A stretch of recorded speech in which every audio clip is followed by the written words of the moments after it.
사랑하는 성도, 우리 간혹 자녀들이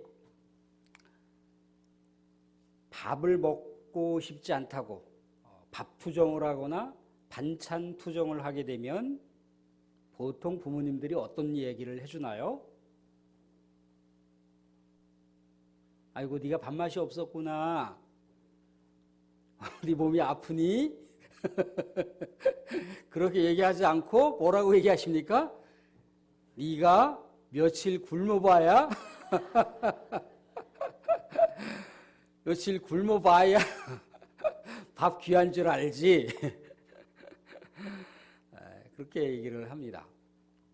사실 그래요. 이렇게 끼니를 몇 개 이렇게 놓치고 나서 이렇게 식사를 하게 될라 치면 그 식사가 더 맛있게 이렇게 느껴지죠. 더 꿀맛 같고 더 맛이 좋고 그렇습니다. 우리의 삶에서도요, 우리가 정서적으로나 정신적으로 간절히 소망하는 내용들이 있어요. 그죠? 근데 그것이 이제 쉽게 이루어질 때도 그렇지만 쉽게 이루어지지 않고 상당히 오랜 시간을 기다리고 또 고대하고 그러다가 무소식이 희소식이라고 갑자기 좋은 소식이 들려와요. 그러면 얼마나 배부릅니까? 그냥 배부르잖아요. 그죠? 자녀들이 학교에서 아주 성적이 막 올랐어요. 그럼 부모님이 얼마나 배가 부릅니까? 자녀들이 직장 생활하는데 직장 모든 전체 직원 중에 우수상을 받았다든가 아니면 매출을 올리는 데 있어서 혁혁한 공을 세웠다든가 그런 부모님이 굉장히 기뻐요. 행복합니다. 배불러요. 그죠? 자녀가 공무원 시험을 봤어요.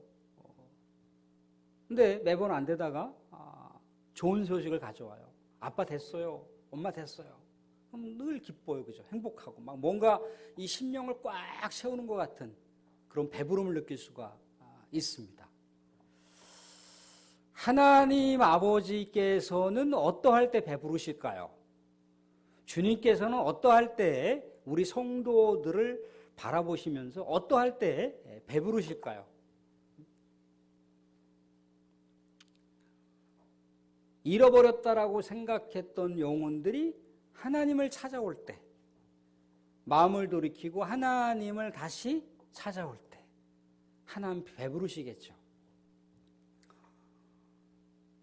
사랑하는 성도들이 하나님의 말씀을 붙들고 믿음 충만하게, 성령 충만하게 말씀을 잘 실천해 갈 때 얼마나 배부르시겠어요. 온 마음과 온 정성을 다해서 예배드리고 교제하고 친교하고 또 우리 성도들이 몸담고 있는 또 각 자치회라든가 구역이라든가 또 봉사기관에서 정성을 다해서 몸된 교회를 세워나갈 때 하나님은 얼마나 기쁘시겠습니까? 사실 추수라고 하는 것은요, 우리가 농사를 하듯 이렇게 씨를 뿌려서 수확을 얻는 것도 추수일 수가 있지만요, 우리가 정서적으로나 정신적으로나 영적으로 뭔가 이렇게 수확을 했을 때, 그 기쁨이 충만했을 때, 그것을 또한 추수라고도 얘기를 합니다. 그래서 우리가 농사만 식물들을, 과수를 하는 것만 농사가 아니잖아요. 그죠? 자식도 농사라고 얘기를 합니다. 자식 농사 잘 졌어요? 그렇게 물어본다는 거예요. 추수라고 하는 것은요, 우리가 성경의 개념으로 생각해 보게 되면 그 종말을 의미합니다. 하나님께서 사랑하는 영혼들을 구원하는 마지막 종결의 시점을 추수라고도 얘기를 합니다. 오늘 성경의 이야기를 통해서 과연 우리는 어떠한 추수의 기쁨, 추수의 감격을 하나님께 드릴 수 있는가를 한번 헤아려 볼 수 있기를 바랍니다. 예수님께서 사마리아 수가라고 하는 그 마을에 가서 야곱의 우물가에 물을 들어오는 한 여인을 만납니다. 그래서 이런저런 대화를 나누는 거죠. 근데 그 사이 이제 제자들이 굶주렸단 말입니다. 그래서 이제 마을에 가서 먹을 양식을 사러 이제 이동을 했어요. 이동을 하는 그 상황 가운데 예수님은 사마리아 여인과 계속해서 대화를 나누는 겁니다. 대화를 나누는 도중에 예수님이 자신의 정체성을 이 사마리아 여자에게 이야기를 해줘요. 영원히 목마르지 아니하는 영생수를 줄 수 있는 자가 바로 자신이라고 하는 얘기를 해줍니다. 자기가 메시아라고 하는 얘기를 해줘요. 자신이 구원자라고 하는 얘기를 해줍니다. 이제 비로소 이 여자가 예수님과 대화를 나누는 도중에 예수님이 진짜 메시아라고 하는 것을 영안을 열어서 확인하게 돼요. 동네 마을에 가서 내가 바로 예수님, 우리가 그렇게 기다렸던 메시아를 만났어요 라고 이렇게 이야기를 하러 갑니다. 이때 제자들이 이제 마을에서 양식을 사가지고 와서 예수님한테 예수님 식사하셔야죠 라고 하면서 식사 보자기를 풀었어요. 근데 예수님이 뭐라고 말씀하십니까? 나는 너희들이 알지 못하는 양식이 있다라고 그렇게 얘기를 해줘요. 나는 양식을 먹었어 그렇게 얘기를 한단 말입니다. 제자들의 입장에서는 어떤 생각을 가졌겠어요? 아, 누군가 예수님께 식사를 제공했는가 보다 그렇게 생각을 할 거 아니겠어요, 그죠? 누가 잡수실 것을 갖다 드렸을까? 예수님 그래도 식사 같이 하시죠. 나는 이미 양식을 먹었다 그렇게 얘기를 하는 거예요. 그러면서 하시는 말씀이 오늘 우리에게 주시는 말씀인데 이런 말씀을 주시더라는 거죠. 34절에 뭐라고 합니까? 34절 같이 한번 읽어보겠습니다. 같이 시작. 예수께서 이르시되 나의 양식은 나를 보내신 이의 뜻을 행하며 그의 일을 온전히 이루는 이것이니라. 그러면서 35절의 이야기를 또 해줘요. 같이 한번 35절도 보겠습니다. 같이 시작. 너희는 넉 달이 지나야 추수할 때가 이르겠다 하지 아니하느냐. 그러나 나는 너희에게 이르노니 너희 눈을 들어 밭을 보라. 희어져 추수하게 되었도다 라고 얘기를 해줍니다.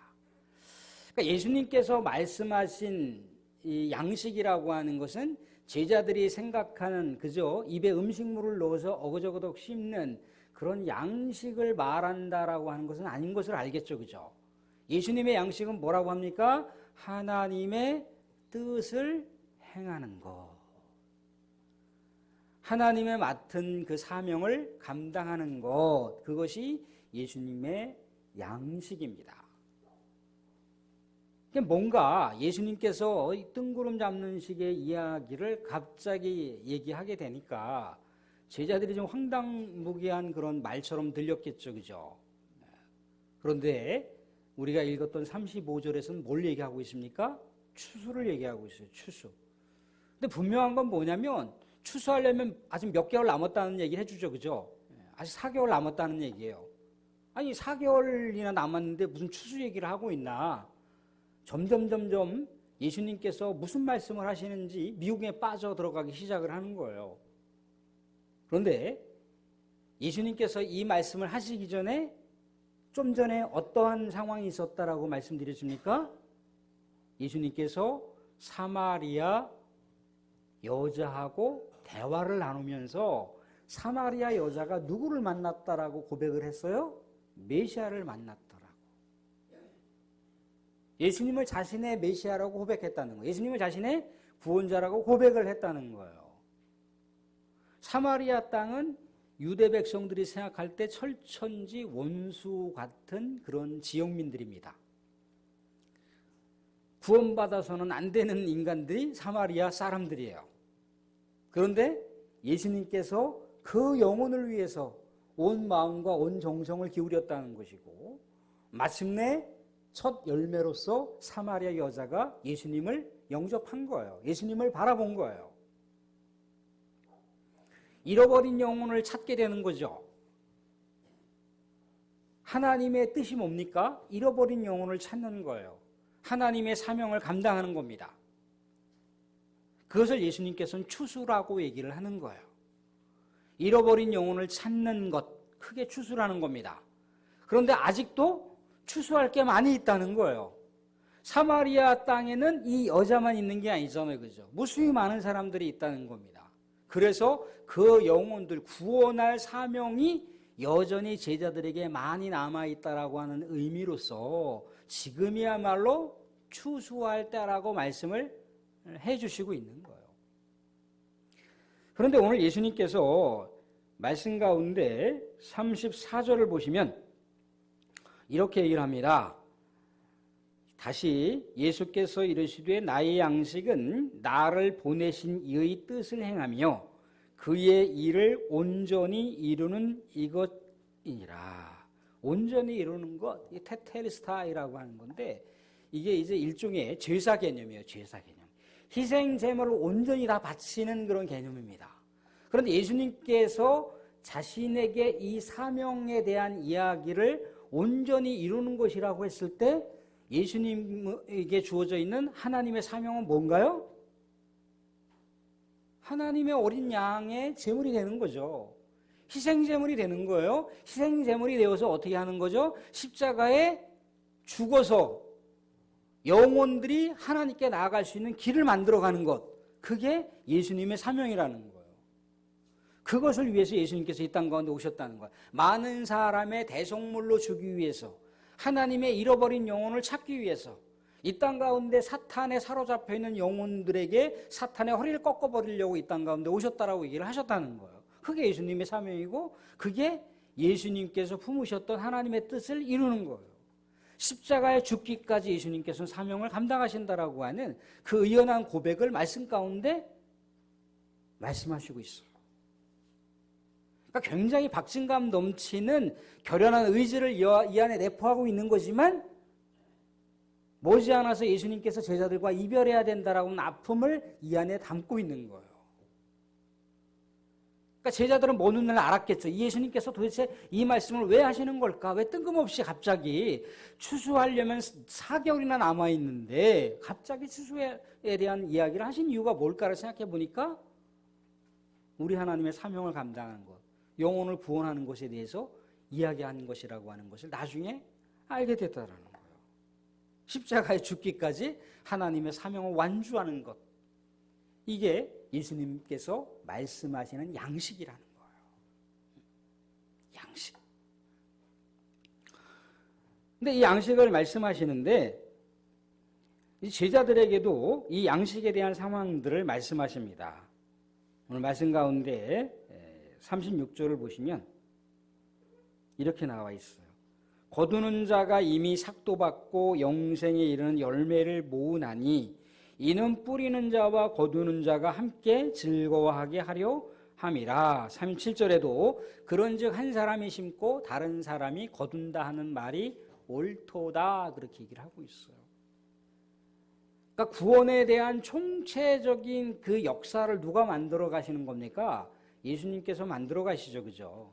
그리고 이미 앞서서 많은 구약의 선지자들이 이방인과 유대인들을 향해서 외쳤어요. 그죠? 유대인들에게는 하나님을 떠난 유대인들에게 하나님께로 다시 돌아오라고 얘기하고 있잖아요. 그죠? 슈브. 하나님께로 마음을 돌이키고 돌아오시오. 예레미야도 그렇고 이사야도 그렇고 에스겔도 그렇고 우리 모든 구약에 있는 선지자들이 여러분들 하나님께로 제발 돌아오셔야 됩니다. 하나님께로 돌아오셔야 돼요. 하나님께 돌아오시는 것이 하나님의 축복받는 길입니다라고 몽롱하 외치잖아요. 그죠?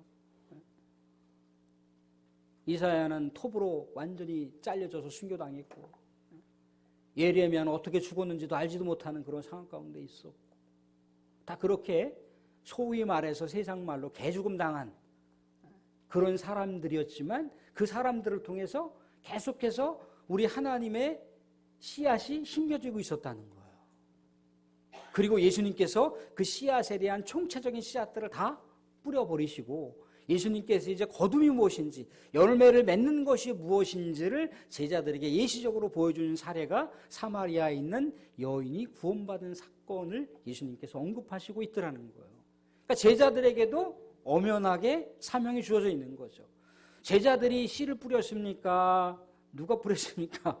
이미 구약 성경에 있는 선지자들이 씨를 뿌렸어요. 예수님께서 이미 다 씨를 다 뿌리신 것을 거둘 수 있도록 하셨다는 겁니다. 제자들은 그냥 거둬들이기만 하면 되는 거예요.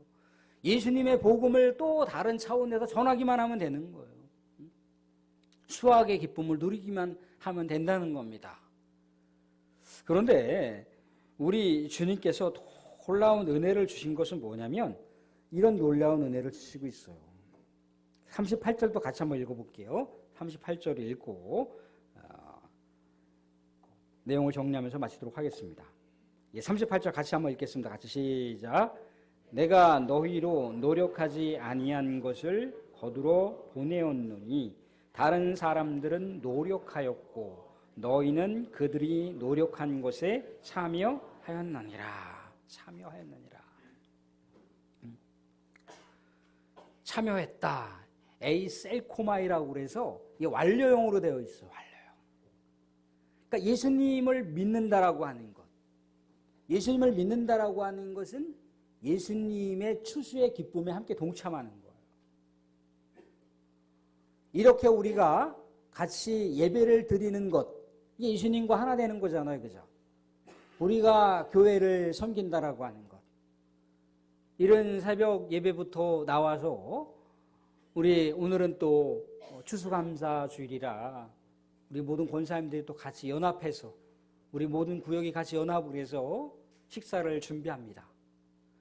한 분 한 분들의 십시일반이라고 한 분 한 분들의 정성과 수고와 또 그 헌신이 담겨 있죠. 그것만이 또 전부가 아니죠.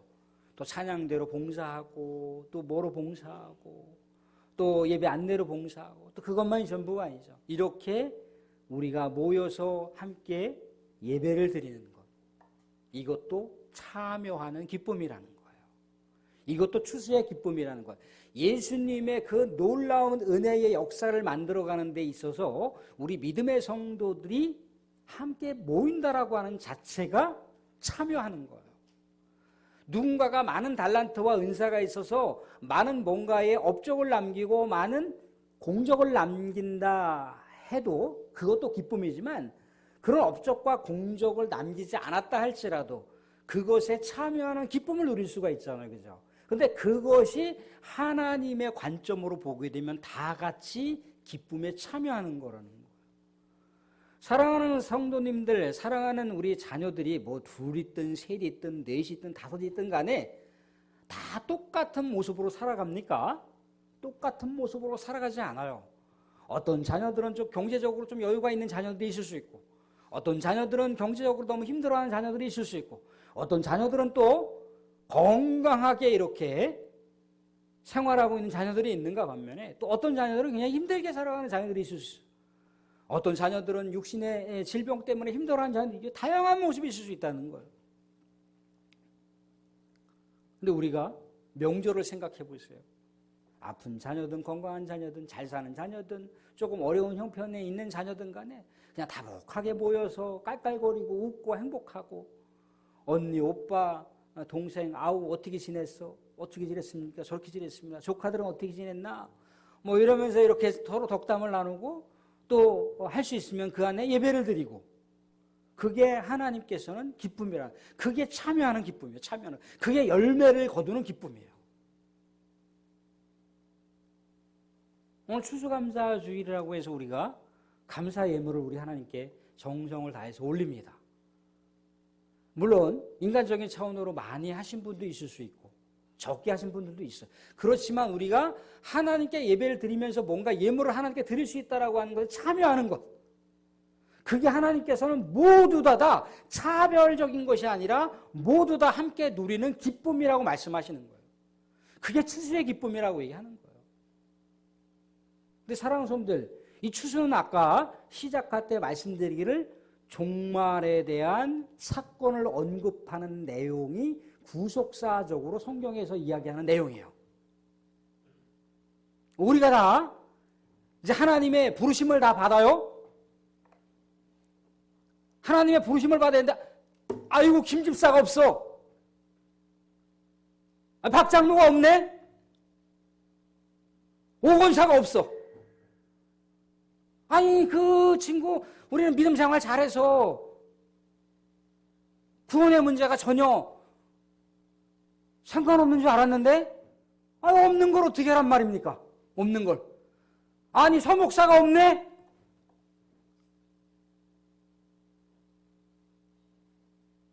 아니 광기교회 광기교회 목사가 없어.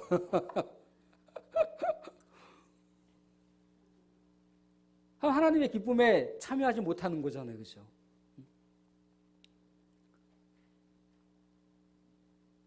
마치 이산가족 상봉할 때 아이고 그냥 그 만남과 감격 때문에 그냥 서로 엉켜안고 울고 불고 얼굴을 만지면서 그 감격이 우리에게도 있어야 되잖아요. 그게 하나님께서는 추수라고요. 하나님께서 바라보신 추수라고. 하나님 나라에 갔는데 안 보여봐요. 그 무슨 낭패입니까?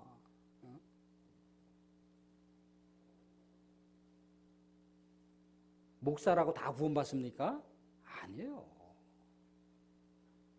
구원은 그분께서 하시는 거예요. 그분께서. 제대로 안 믿었는데 무슨 구원이 있습니까?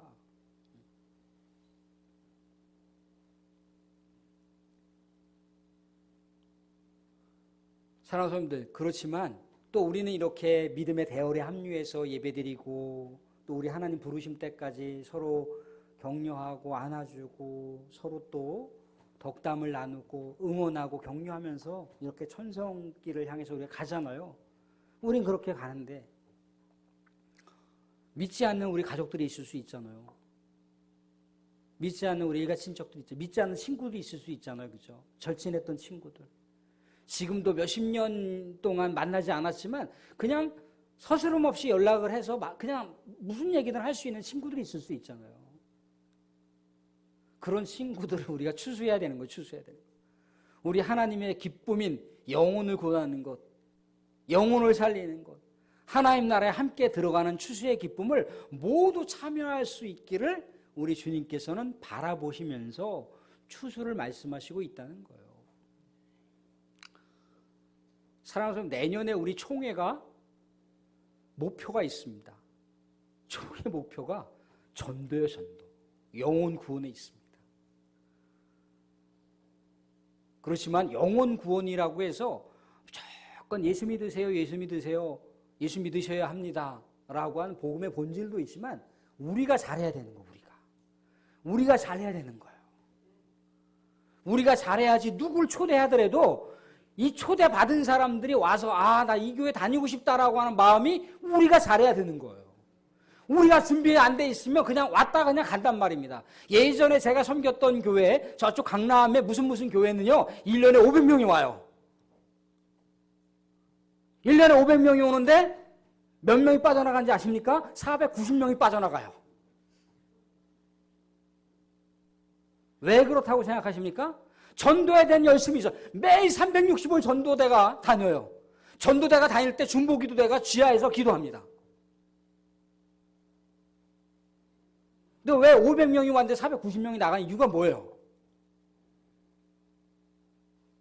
준비가 안 돼 있으니까.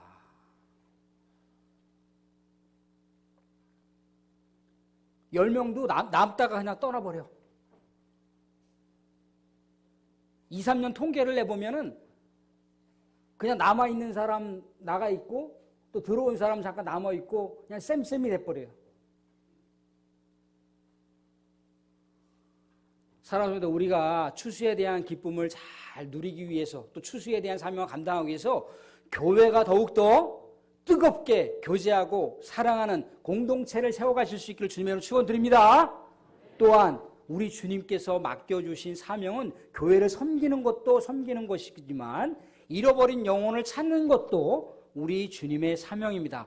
이 영혼 구원 사명도 충만하게 감당하는 우리 광기교회 모두가 될 수 있기를 주님으로 축원드립니다.